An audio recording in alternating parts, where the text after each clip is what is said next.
Research of them. Much better. This is so I don't get hit in the car. We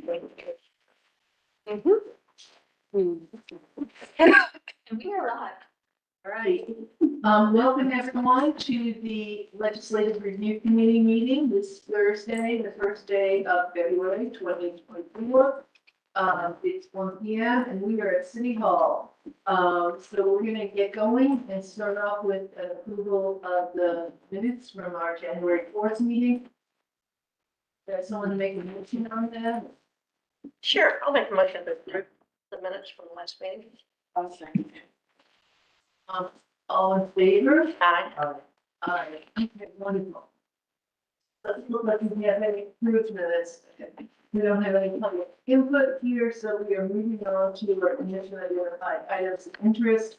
And today we're really focusing on the examination of the modifications to the code of ordinance related to invasive plant species. And I'm going to let Assistant Manager Nikki Jones introduce this. We have many staff members here with us as well to help us move forward. Thank you, Commissioner Myers. Just as a quick recap of what we've been probably for the past 3 months, I think we've talked about this. Intermittently talk through, what modifications we might make to the code to address invasive plants. And, from the beginning, we thought, having a definition would be important. So today we'll put the definition back in front of you. I think the definition is where it needs to be. But certainly we'll defer to y'all in your discussion. The definition includes category 1 alert, and category 2, as far as invasive plants, is tied to the state of Georgia. Additionally, within the definition, we've called out some very specific plant species that are not on category 1 alert or category 2. However, staff feels like those specific plant species may need to be called out because we might want to address those. So in addition to that, we've talked about some opportunities moving forward. Education and outreach, everyone seems to agree on, education and outreach being a really important component in all of this. We can talk through what those specifics are. Additionally, we've talked through, of course, we have a tree list in our zoning code. There's been some discussion around that. I think we're prepared to talk through, which trees need to be removed from the zoning code. Specifically, it'd be a tree that's on the category 1 alert, category 2 list. And finally, one thing we haven't talked a lot about is related to enforcement. And all of this, that might be one of the most important things. And I want to make sure that we're cognizant of, the administration of this. Of course, we want to make sure that we get y'all's answers resolved. But I would ask the ORC to consider the administrative burden that might be on staff as it relates to enforcement. So I would like for us to have a good discussion around enforcement as well. So with that, I guess we can kind of go through the presentation, and we'll start off with the definition. And we're happy to answer any questions that you might have related to the invasive plant definition, which is not currently in the ordinance. Is this in language? Yes, ma'am. That's not current. Yes, ma'am. And if we're focusing on education, it seems clear that we would want to get that definition in there. Yes, yeah, and we have talked with myself and Assistant Manager Jones here about our need to maybe get a vote on this, come to some agreement, have a motion and approve this so we can go on to other parts of our mission here. So moved. Conclude. So we have a motion to approve it. Place right now. I'm trying to reach that. Okay. Okay. I'll make one. Thank you. Yeah. Yeah.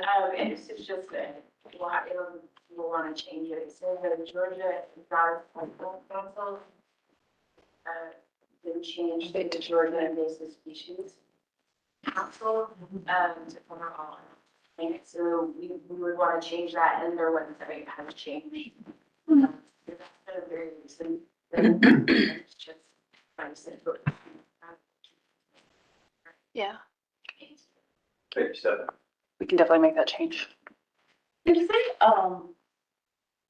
and I'm not a plant person, but is there a, place where the category ones are listed at category two, just listed like on a separate sheet somewhere? Yes, we can certainly get that for you as well. I think though, if we just click on the link, take us to. Take you to that. Yes, Yep. Okay, that's right.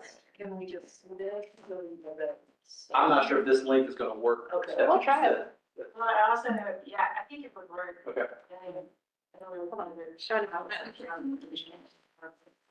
What are the options? It was. Yeah. It's just happened. Got the critters too. Yeah, that's good. So you just now quickly. There we go. Mhm. Let's maybe it's- It's on the left. Yeah. Yeah, basically. So by referring to that, anytime there's the updates, we're current. With, So. yeah, I like I wonder if it's that, changed actually. And that will even, in the future, very soon, we'll actually not just have this mutually information, but it'll also have a protocol in the process for which those species were listed. There is a definite protocol that has been in place in the process of reevaluating everything on the list. So that will be kind of similar. Even, we won't change the definition, but it'll, And you said, Stephanie, the negative alternatives can be. in time, they'll Okay, that's not, it's an exception. well, that's a Oh. different one. Oh, okay. On the actual chart, if you put on the foot right there, was the protocol. Oh, okay. And like they're also adding their region category and a listing protocol so that the clear transparency, this is the steps by which this is evaluated for why it falls into. Great. And if I can just add, because I just checked it, they have started to make some updates to the plant list because Bradford pear, which was previously a category 3, is now a category 1. Oh. As we expected that might happen. That's Printing against special language in the graph. We do not anymore. But we can always leave it knowing it's a local problem in case something changes with the list, but. You'll go back to the language. Yes. Oh. Yeah, understanding the impetus for us to be here in the first place and then you can move on is where this as it is. So I do want to share, for the records, since we have a very detailed record of these committee meetings. Thank you to, Ms. George. In the future, at some point, to me, it would make sense to expand the definition of invasive to include all 4 categories and to apply that broader definition to the things that we give credit for in like zoning development, tree canopy coverage, and the things that we intentionally plant. But I imagine that would also complicate the way we'd have to write our code to cite, to have, we essentially be wielding 2 definitions at that point. And so not wanting to bog us down in that, don't want to get into that today. I don't think that was really the impetus that got us here in the first place. I just do want to share in case it ever comes up in the future that might be a thing worth looking at. Thank you, Commissioner. Well, back to this definition, we had a motion to approve it. Do we have a second? Second. All in favor? Aye. Great, we've done that.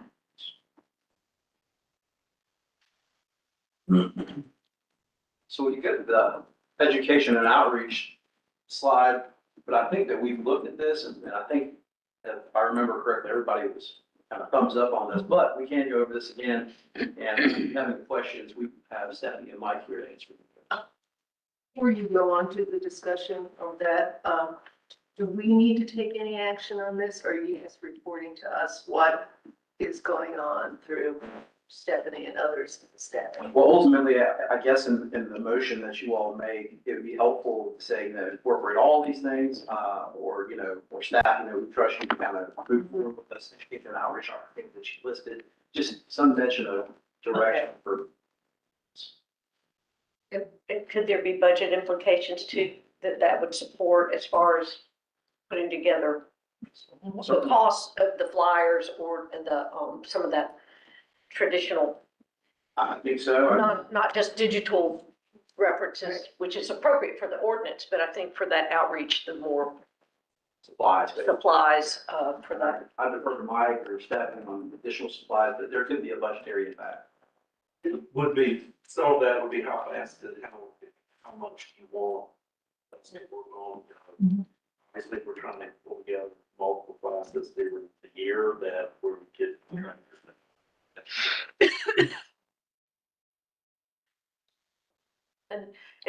I think it would be good to learn, or maybe if we come back to check in on the progress with this, is, having grants available, for, I know there's like weed warriors and different people in the community that are tackling these. It could be that we could have some, financial help for those projects. There's like Green Schools helps people, they put a grant together, have a green project. I don't know if the outreach, I guess I would be interested in learning what this outreach brings for the community members to want to be involved, because I think they already are without being. Way of educating and already been to a program. But somebody's got a passion about it, like they do at, the projects that I've seen, they could be ambassadors. You have to have invasive plant removal. Stephanie's led some, I've led some. So that would be a way to connect people to this thing. Could you, well, Yeah, I guess I just want to share, because I don't think I'm seeing it on this list. In my mind, the lowest hanging fruit would be to have information that the planning department has readily on hand they share with any applicants who are doing any kind of development, because my understanding from previous conversations here is that among the biggest issues that arise in new development with invasive species moving into the land and stuff, and also kind of when I say lowest hanging fruit, like there's a different kind of enforcement. If you're not really on the land on the property or figure out how to enforcement get there, you're just kind of nipping it in the fun there. So, I'd be hesitant to to direct staff to put disproportionate time and resources toward educating people on some of the stuff that's required to enforce or for people to follow through on anyway. But at least like whatever materials we develop that we put out, some of these methods, making sure that our planning staff have those on hand and gets those in front of them first. so perhaps on the first bullet could be used by planning, code enforcement, the planning department, and other departments. Oh, there, yeah, first line basically says this. Yeah, well, sorry, wasted 2 minutes there. Good, because that's the lowest hanging fruit that we think of. We want to make sure that, if code enforcement, we'll talk about this when we go out, when we start talking about enforcement. But we want to make sure the code enforcement officer has the ability to hand something to whomever they're Enforcement. enforcing. And then how is this merging with the code enforcement? Because this started because of somebody's bamboo invading neighbor, and the code enforcement of the overgrowth it could be a non-invasive overgrowth. So how are we strengthening the overgrowth part because it kind of came up that the bamboo would have to be, the invasive, or going over the property line would have to be eradicated, documented, and then when it comes back, there's something that can be happened. How are we teaching the public that? So we can jump straight to enforcement. I think that's an important. Okay. question. But if you are good with the education, Can I ask one thing more on the education? That list. I just am curious which of these efforts are new efforts, because I know some of them you do already. That invasive bounty program. That's more of a proposal, and I'm saying that they have an interest in. The most normal one that people have started to. That we knew that was just something to do. Figure out how to deal with it. that's not all private property, is it? So the way the bounty programs generally work is, so we would use grant money for the trees, we wouldn't be flat. We can get grants through some of the trees across America, and that different cross borders came out. We would have to work through that, but it's not unprecedented. There are states and local communities that are doing that, especially South Carolina, the Durham area, and basically they showed proof of a ground repair or killed, and we get certain native, whatever, something or something to replace it. It's one of those kind of things, but yes, we would, like go buy the new plants and other grant funding resources that can be used for those types of things. Somewhat, if a resident went out on their own, had a ground repair in the backyard, they know that we have a boundary program, they go out and cut it down. You're gonna take care. Don't bring me. So, Right. Nobody wants it. Typically, yes, window time. Yeah. So you have, especially early spring.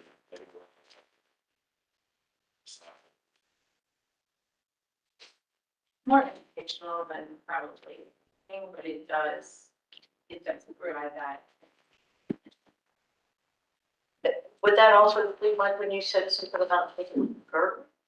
The phrase that you said about putting a belt? Speaking girl of trees, generally when we're doing the county programs around actually seeing the tree on the ground. Okay. But you have an option in places where it's not gonna fall, it's not structural. Flexibility in the bounty through. And that would be something that.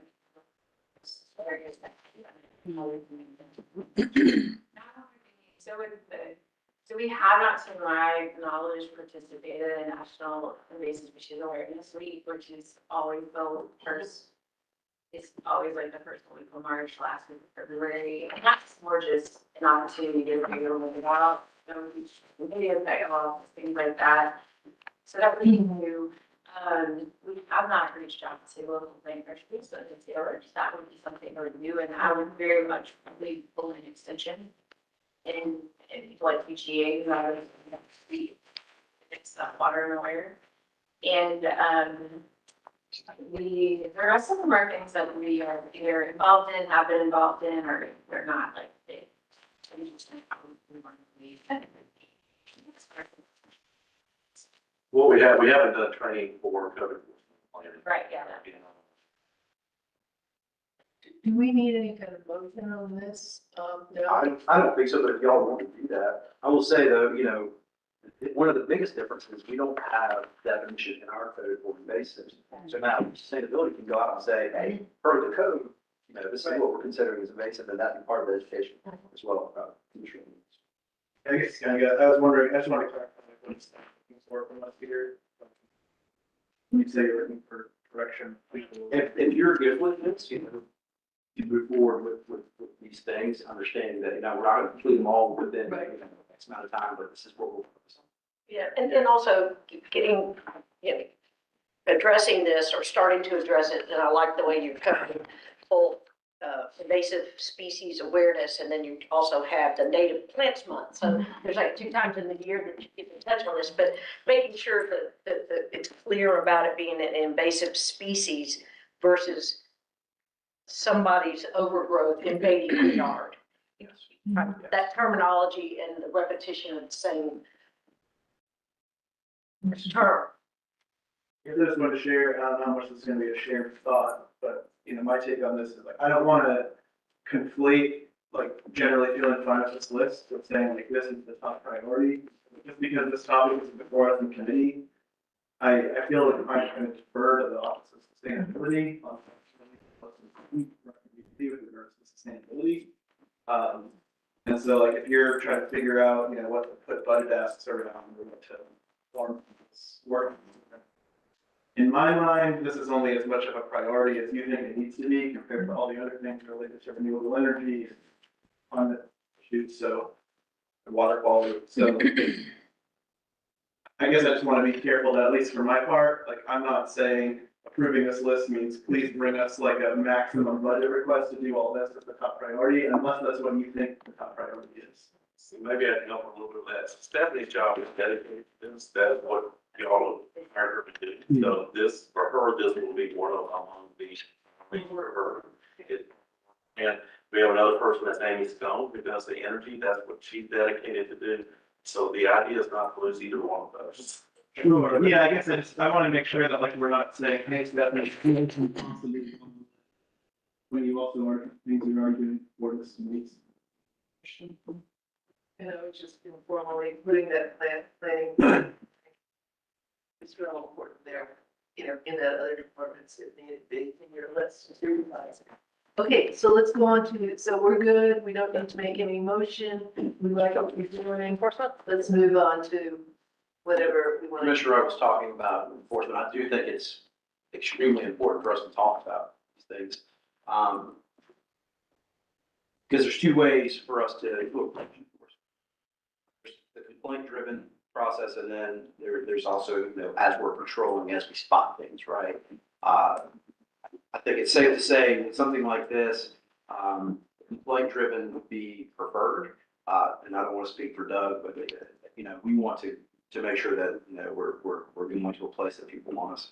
And I kind of laid out the process. Doug and I talked through this, and generally speaking, this is how we envision this working. So if we get a complaint, it will be assigned to an officer. The officer will go out and investigate, do an inspection on site, of course. As the officer is out there, one of the challenges is going to be for them to identify, whose property is what. So let's just say what got us here today, as I understand it, is bamboo, right? So Nikki has a property and Sarah has a property. Sarah doesn't like Nikki's bamboo. Seemingly, Nikki's bamboo is spreading on her property, but we don't know property lines. We could find that out. We can look at that, but that will be something that the officer is going to have to determine. Because what we're saying, well, not what we're saying. My thought is that, if you have bamboo on your property and it's spreading to somebody else's property, if we define what invasive plant is, we're saying we don't want that, it's going to be the property owner's responsibility to mitigate what's occurring. So my responsibility to mitigate what's on Sarah's property. Okay. And the burden of proof is going to be on our code enforcement officer. Yes. So then we would go issue a citation, and then the person shows up in court. We don't know how that's really going to work out, but that's kind of how we envision the process going. And while the officer's out there, what we know for sure that the officer can do is provide educational material like, so bamboo is an invasive plant per our code. Here's some things that you can do to mitigate bamboo. But that's the beginning of this conversation. We can answer any questions. So does the mitigation happen first for the bamboo owner, or are you saying that citation at that time when they go to court? Well, I may say no, or it's actually not on her property. Okay. Doug, you know better than me how this can play out, or Sherry. I think you covered it. Best case scenario, get a complaint, visit the site. The owner acknowledges, yeah, this is my property, and I didn't know this was an ordinance, and I'll take care of it. That's always the best, and that happens the majority of the time. So worst case scenario is you go out and you say, I've got a complaint that your bamboo is spread on the roof. Let's say there's a fence there. Your neighbor said this is the fence property line. No, that fence is on my property. We can get that kind of thing a lot of times. And I'm not saying that's the norm, but that happens. And they said, I'm not doing anything about this because it hasn't spread. In fact, I didn't plant the bamboo, it started on their property, that kind of thing. Mm-hmm. And so in order for us to issue a citation and we're handing the attorney's office something that's open court, we've got to really have evidence of where that property is. Where did the bamboo start and spread? And so I'm always trying to think of the worst case scenarios. Come to mind, the officer will come in and say, hey, here's the situation. And so, yeah, but I think the scenario that Nikki laid out is good. And Sherry might want to speak to the burden of proof is on us, and that what it would take to prove the violation. I will say, I mean, certainly the burden is on us and it is a beyond a reasonable doubt standard. However, and good news, these are not unique or new problems. And, when we deal with animal control cases, we have to deal with whether an animal is on someone's property or not. And so obviously here we're talking about legitimate disputes that actually could happen about what a property line is or is not. But typically the way we get around that is having the owner come in and testify. To be clear, in this case, I guess the victim, like the person whose property is being trespassed upon, to say, this is my property line. I know it's my property line because of this reason, whatever. And certainly, I mean, we could go to the lengths of asking them to get a survey or something. I can't imagine that we would be doing that as part of prosecution. But nevertheless, I just think it's not insurmountable. And to what you were asking, I think the answer is we could certainly ask the court to order someone to mitigate. In the same way that if someone has litter all over their property, that the court can put them on probation, require them to clean that up. Whether someone will or not is a different matter, but there will be consequences if they choose not to, which could include going to jail at some point. Obviously not anyone's goal, but it is usually a strong motivator if we actually get to a point of having to put someone on probation for not taking responsibility for a code enforcement violation. Okay. Commissioner Wu? Something that's not clear to me, and maybe I'm forgetting something we covered in past meetings, but is there a way to prove what direction something like bamboo is spreading? Like, is there a way to actually prove, like, whose property it started on? Yes and no, in fact, we even talked about this, I think so like, if it's clearly like over there, and we just have a few homes coming up. Started with me, it started over there, I think this is where we got into the discussion of, the fact that, so if it's not on my property, but it's on yours and it comes across the line, then it doesn't matter if it started 20 miles away. You let it come onto my property, and I try to keep it off the property. So it kind of goes back to the same with like animals, like where the animal came from, or it was in your yard for a while and you fed it and kept it, now it's in my yard. That's exactly right. You were like, so I think we discussed it in that way. So it will be easier with situations like in bamboo and things like that. We're not assuming anybody would be able to come in and say, well, that person, that's not. Like, you just can't do that. And also, like, most of the complaints are gonna be on things that people are seeing. I dare say no one's probably gonna follow that, like, somebody's, it just showed up in my yard, it's just everywhere. So I think, yes, you can prove, I mean, like, if it's a big patch and you happen to be a person in the middle of all of it, like, can I prove which direction it came from 15 years ago? Like, was I go back and look at area and things like that. So, I don't think it's impossible, but I also think it's this, like, drawing a line of, like, if it's not on your property, it's on your neighbors, and they allow it onto your property, and you are clearly trying to keep it off your property, and that's kind of like where it's. Yeah, I guess then, the best case scenario that you described seems like great, let's like provide context for the best case scenario. But and hesitant to, I don't know how anybody has any idea of what we can do to avoid the resource sucking nightmare. You warring neighbors being in court for months, and it's our staff that's burdened with trying to satisfy the burden of proof over whose plants went in which direction, like that seems kind of like if I can list the 1,000 things that I'd want to see our attorneys and officers working on, I'm not sure if that makes the cut, Yeah. So, I guess Jesse is, far viewing, like way down the road.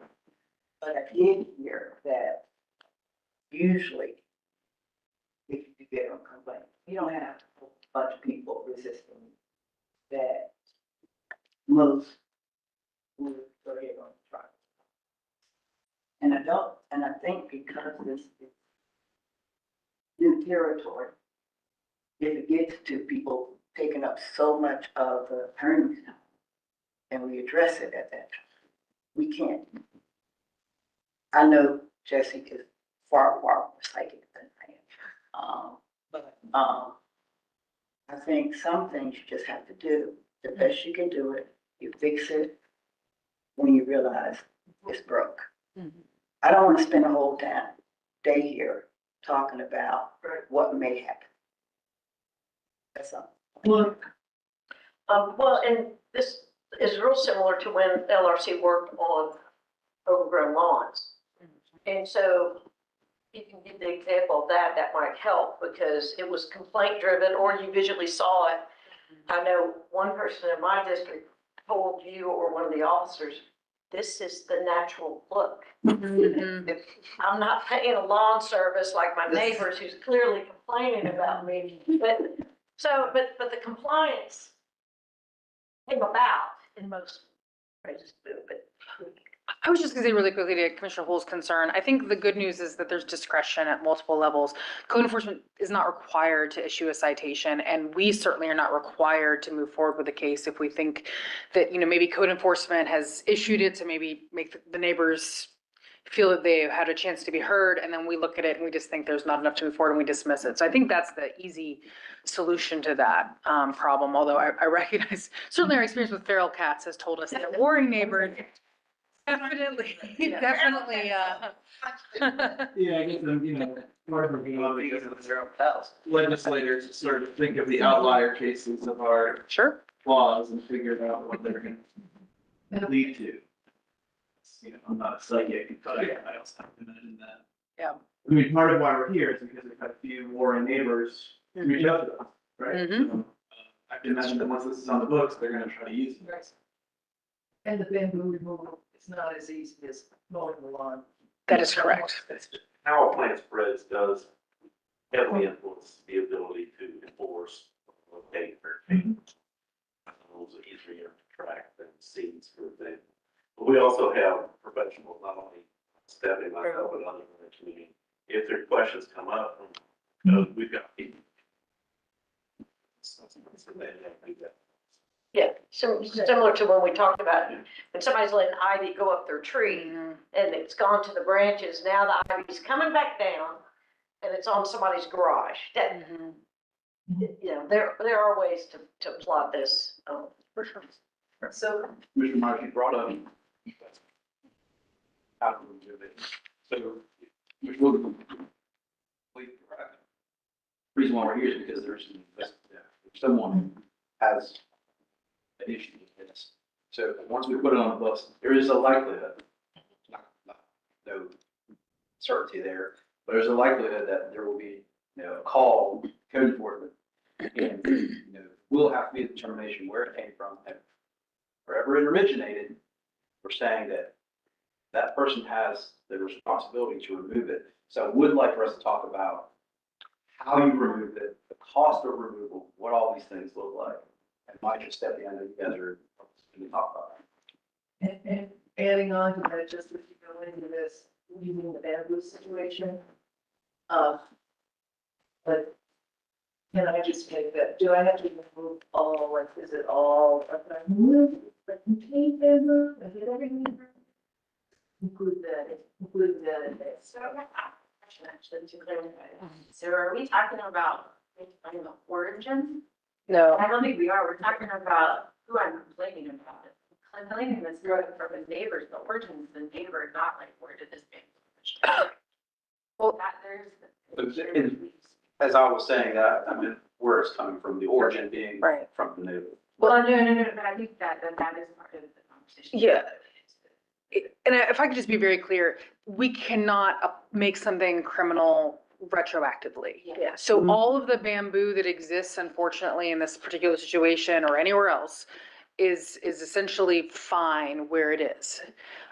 So what we would say to someone who calls and complains, or at least what I would imagine saying to them is, if you currently have bamboo on your property, my best thought of how to proceed from a legal perspective is for that person, the complainant, to remove it all from their property so that there's a clean slate.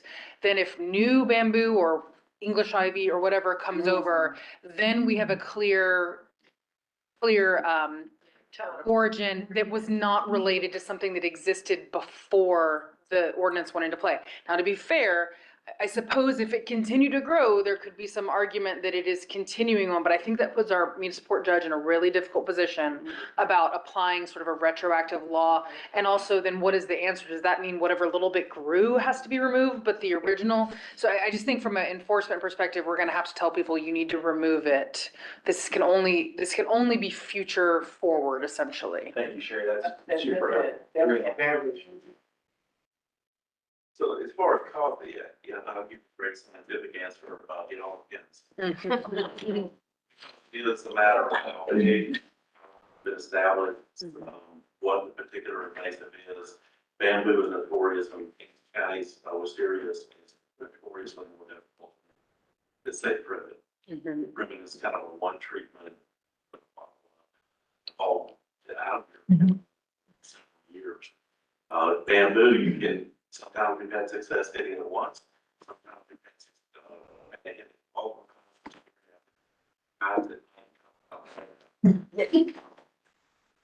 So, and also the proclivity of the desire or interest in the landowner to use tools at their disposal. If they're gonna dig it up and pull it up, they're, again, dependent, that could be a tremendous amount of work. If they're gonna use chemicals and selected or pointed to that particular species, that's also, and you notice less expensive. Thanks for less. The thicket is so you have your way into the thicket as opposed to being able to treat over the top like I have. So I wish I could give you a better idea. We can run to a few $100 to several $1,000 depending on the size of the, we're talking about acres.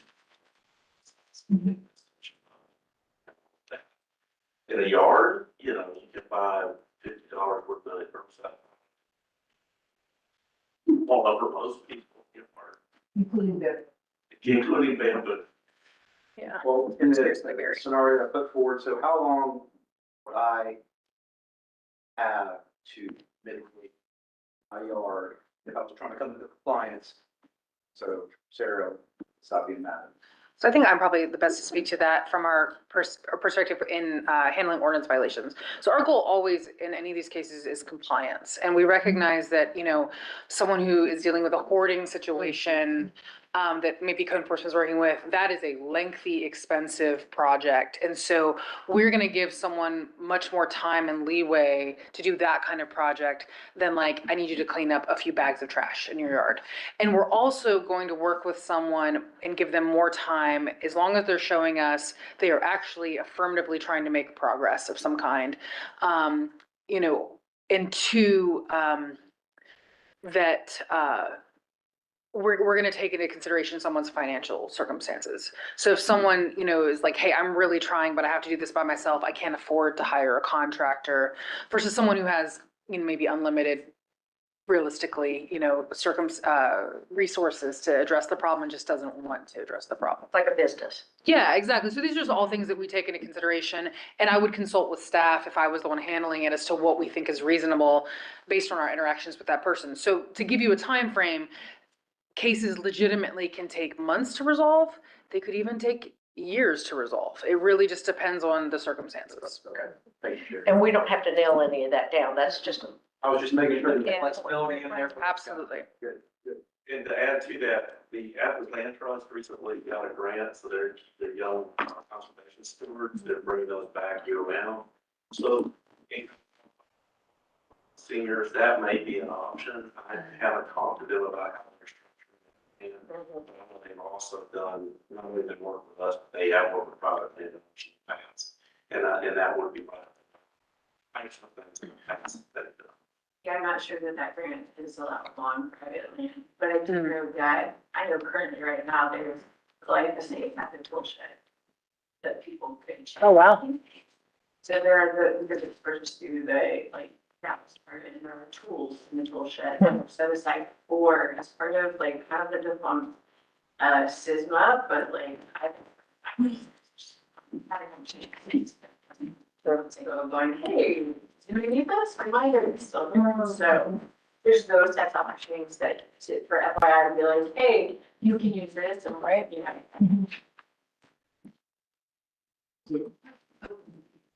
I mean, hearing that there's a question for us, it seems like we're moving in this direction, you know, I'll move for a motion for us to move forward with the complaint-driven version. Is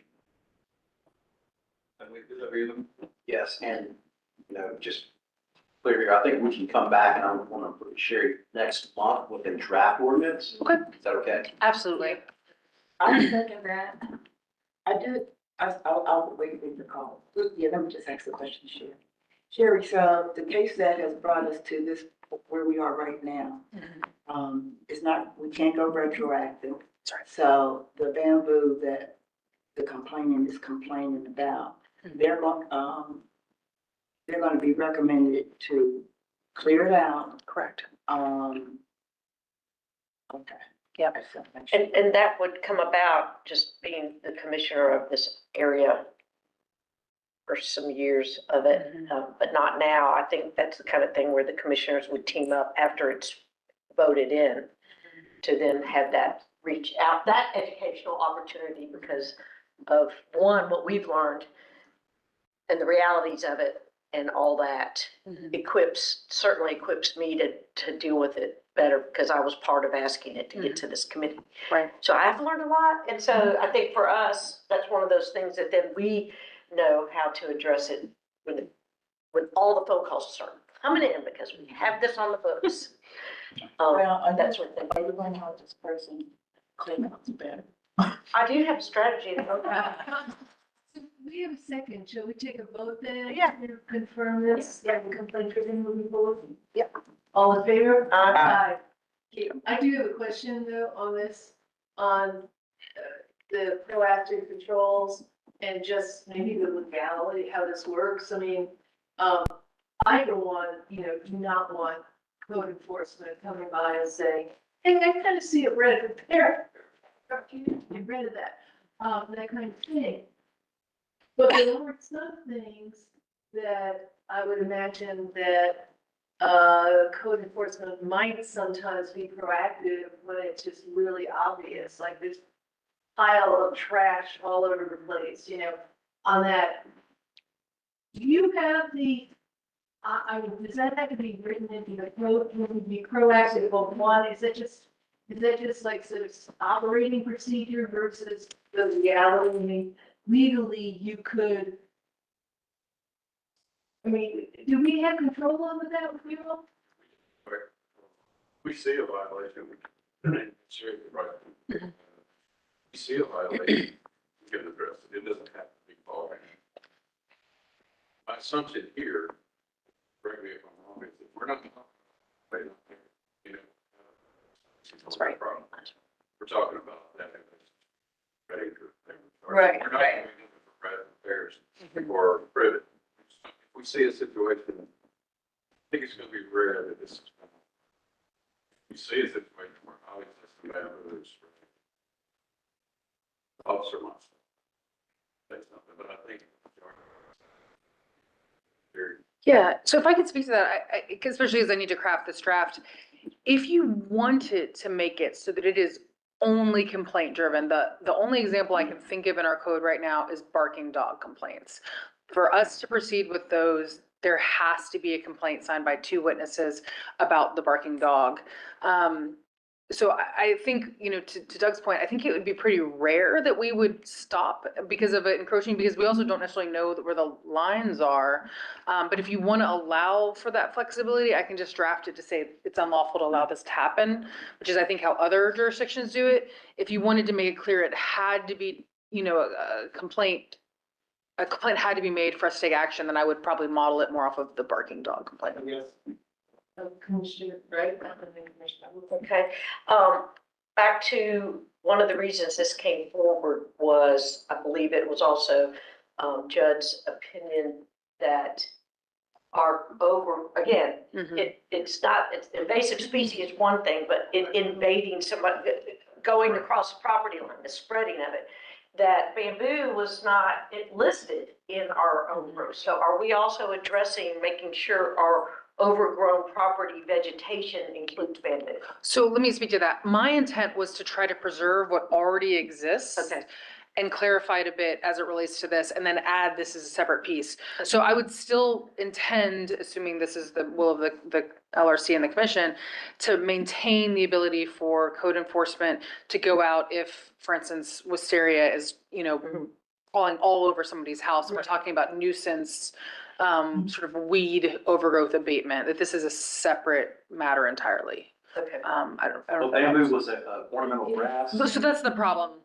Worked through that kind of. Yep. Today and looking at how you would change that. So part of it is because there's no definition of invasive, and then by having a definition of invasive, bamboo being one of those, then it is no longer able to be pulled out as an ornament until it doesn't fall. It's still like any you can have in your yard, but it doesn't fall into the exempt, which is part of the issue of why we got here. Okay. Because it's like, well, you can't do anything about it.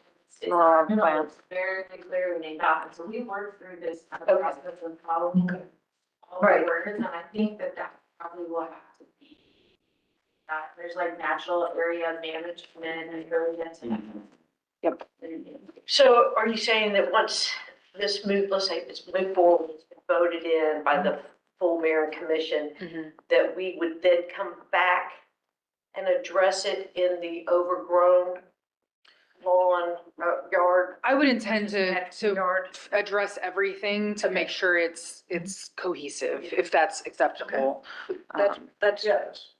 so that would come back to us with the draft of this, Yes, the that would overlap. be my intention. so to speak.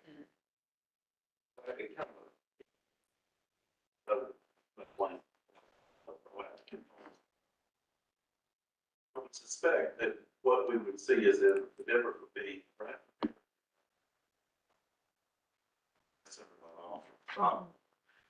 A field like I think of bypass at 29 and where you have to get off, to stay on the bypass, that field of Hudson. All the trees Yeah. that grows across the sidewalk and eats it every summer, and our crews have to go. That would be more of an example of what I would see Sure. with a proactive. This is getting way out of control. We consider that we see it's doing damage to public and private. Right. I mean, would that be more likely in the scenario? And that's an excellent point as to why maybe having that flexibility would be valuable, especially with absentee owner kind of properties, things like that, if that's acceptable to the owners. That's acceptable. I think I think so. Okay, so can we, what do? They had their hand up. No, I mean, yeah, I moved up there. I was just saying, my intention behind the motion I made was to allow the kind of flexibility for you to do that when you need to. I don't think it needs to be like barking dogs thing. Okay, so, where are we at now? Did we? We're gonna come back with draft ordinance next week. Okay. As well as, All right. other affected ordinances that, That's right. Yeah. It'll be. the package. Okay, great, wonderful. So are we, finished with invasive species for today? Wow. Well, the mission of all of this is to stop the spread of invasive plants, correct? Mhm. All invasive plants in place. It live. Okay. Until the storm comes through They're kept. and knocks down all the Bradford pears. Then everybody starts over. Then we can freeze back. Seedling. The addition of these, updating this invasive list with the, what goes out to the new developers in the areas, that land list, was this a mention in there? Well, I think that's a little bit of a separate conversation because we currently are not proposing any changes to the code related to development other than adding a definition of what invasive means, because there are some places in the code that do refer to invasive, but there's no definition. So I thought there was something about like taking red tree off of the, okay. right, The zoning. the tree species list. For kind of separation, so I know for a fact that the city council has submitted the process that we're revising and the tree list and how we can Okay. started out, just kind of wanted to understand Let's look up, finish that. Well, I think Okay. what would help though is the definition in our code. They would just know Mhm. this should Yeah, great, I'm good. We all good on this? Okay, we actually are not really, I think we're set, right? No, we're not really set for bringing forward. No, it would actually be so, efficient. But I think we mentioned the vision base. No appointments, using the recommendation of our association as a model. The invasive people can. No, yes, of course, unless you join. Then you get X data. I had somebody send me some, You get to leave the early. short-term rental. Thank you all. Yeah. Oh, that's too funny. But I would like to, Laura Rock, we need to speak up. As with the American Heart Association, this started discussing the vaping. It has language that we still feel recently. She really wants to come back and sort of review that and that was helpful. And I foresee, foresee us hearing, going over that suggested wording language, coming back together as a group and saying, is this what we want? Do we want this, or all of it, or none of it, or whatever? Is that what you're foreseeing? Sure. Yes. Okay. Yes, well, Sherry, I don't have prepared, so I don't want to jump spot. Sure, no. So I sent the ordinance out that we had just revised. Could you remind everyone kind of what we did? Yeah, so what happened when this came up last, was it May, I believe, was we looked at the ordinance, there were some good, let me rephrase that. We looked at the proposed ordinance that was drafted by the American Heart Association. We had some potential concerns, which I've shared again, I think by email, just to make sure that everybody has a reminder of that. And so back then, what we did was basically the low-hanging fruit of saying, hey, the very least, it's very clear there's some state law that Governor Kemp had passed. We need to make it clear that smoking includes vaping. And so the amendment that I think is attached to the minutes is just for that purpose of having changed that. I think the additional proposals are related to changing the rules about where smoking is or is not authorized. And I, just reassert the concerns that I've already shared privately or confidentially on that. Is that helpful? And this is what we passed it, you think? Yes, that's already passed. Yeah. I'm just trying to get a date to it, and I can see Yeah, where it was a May 16th, 2023, I believe is the meeting. I went back and watched. It's a wonderful memory. That's all. It's amazing. No, right there. Yeah. Just gets that. Cool. Yeah, I guess I'm just, not being an attorney, not having like super fine tooth combed it, but reading your memo and kind of looking at the applicable laws. It wasn't clear to me how much of what's been proposed by the American Heart Association is in conflict, or clearly in conflict. So I don't know if there's a way for staff between now and the next meeting to maybe help us with another memo. Absolutely. Understand like whether it's the entirety of what's proposed or which portions are really an issue. Yeah, I think the big issue is removing the exemptions and then creating additional restrictions related to those exemptions, if that makes sense. I agree, it is confusing and I need to go through it with a really fine tooth comb as well, and we can certainly provide that for the next meeting. Okay, Excellent. let's do that. Yeah. Save this little handout. Yeah, are you all okay with the Heart and Heart Association people going over this again with us? They're very. Well, I would want to not move it ahead of the opt-out. I thought we might be able to work on them simultaneously and get rid and speed through this Heart Association. Speeding through it, it's a good idea, but I also think it's important that when we have people here that we get to the topic. So if doing one at a time doesn't have people sitting here that we don't even get to, Yeah. which has happened. So I'm just trying to be mindful of us making sure people are here to talk, we get to utilize it. Well, is there any other feeling about that? We had talked with the Heart Association back in, back in the summer when we passed the vaping, about a return to this. So it's been, a half a year since then. And I guess in my mind, we kind of did with NTMP, our team, same thing we did with smoking. Pass the stuff we thought we could get through first, and then know that we wanted to come back, like we did smoking first, before our piece. I guess also I feel like the opt-out policy is feels pretty low priority because I think it's unlikely to be used very much, if at all, in the near future, whereas like matters of public health feel like a bit more. It's in the essence of time, I think that it's in the essence of time, I think on this subject, I do think the smoking ordinance has moved up the chain of. Yeah, I think that, I mean, I am not anticipating this taking more than one. That's where I'm feeling this. Especially if it's the only thing for discuss. Yeah, I mean, and we're gonna have the advice, get through it, move on. I mean, it's those exceptions, we either do it or don't, or some of them. And I also agree that the opt-out is not as urgent, at this time. And unlike GOC, we have a short list. Yeah. GOC's packed. Or, well, I think it's because we get the motion. Like the way you're thinking. Okay, so, good discussion there. Seems, then which I will talk to, Rocky, talk to you, move forward. And maybe you can, we can review before that whether or not we think it's, whether we're gonna get it done in half a meeting.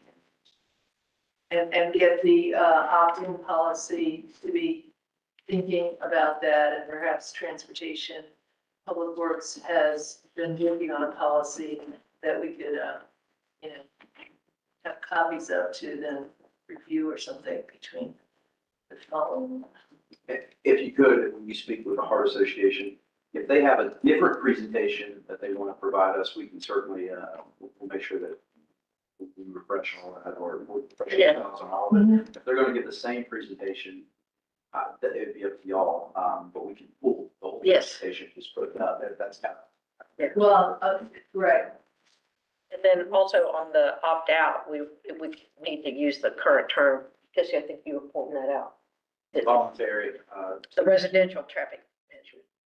Oh, Just yeah. Opt-out for that new. It's still under the umbrella of that initial assignment, and we have the, that's right. So, We're the minimum space. right. All right, look, we're in a good place. Okay. Motion to adjourn? wait a minute, aren't we supposed to confirm our next Oh. meeting?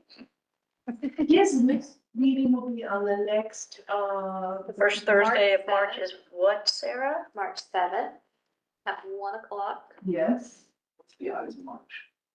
15th. 15th. Yeah, on the seventh. Steel trap, steel trap, this one. Yes. Are we good On. for quorum? Seventh? Yeah. Because we'll be voting on that too. Yep. Let's do it. I'll make a motion that we adjourn. Second. All in favor?